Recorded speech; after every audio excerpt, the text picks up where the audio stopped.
Let's understand the typecasting in the TypeScript. So why the typecasting is necessary? So typecasting is necessary when the TypeScript won't automatically convert the data type, and it does when there is no data loss. But if there are any chances of the data loss of for converting from one data type to the another data type, we have to explicitly do the typecasting.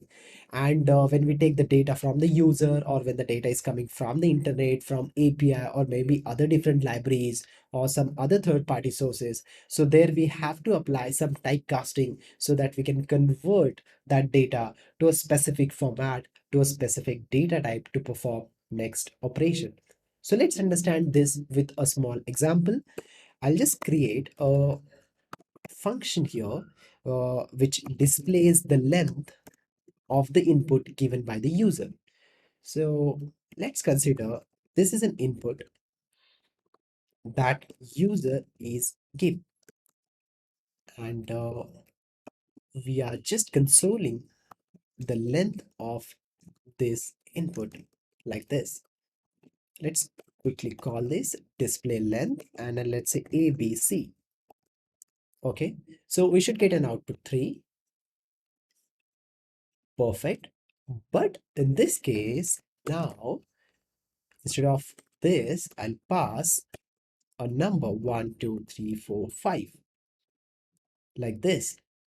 So in this case, what is happening?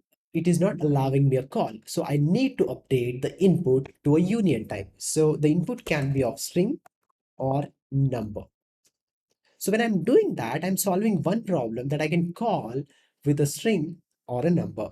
But with that, I'm also introducing one more problem.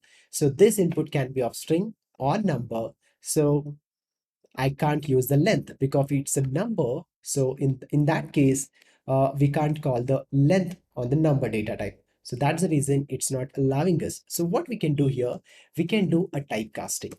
So we can say this input should be considered as string. Super simple. So even though it's a string or number, doesn't matter. It is helping us here to accept the different parameters of type input, string or the number. At the end, when we are calculating the length of it, we are considering it as a string only.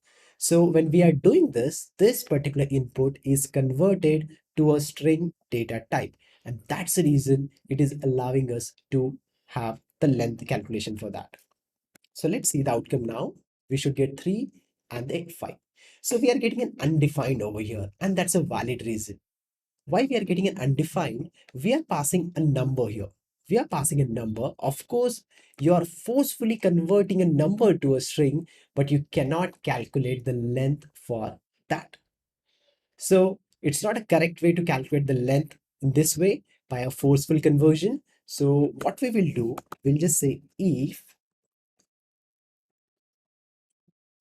the type of my input, if it's string, then only perform this length calculation.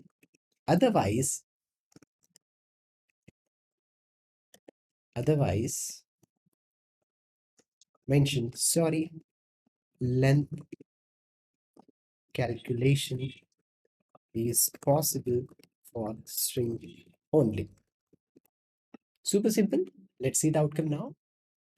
Yes. So for integer, we are getting this message, and for the string, we are getting very perfectly the output. So we are passing string or number, it's getting converted here as a string, and we are calculating the length out of that. So here is a way like we should use the typecasting. Sometimes we will lose some data when we do the typecasting. So we should be very much careful. And generally, it will be useful when you get the data from the REST API calls, because it comes with the JSON, then you might need to be converted to the array of object or some other objects and something.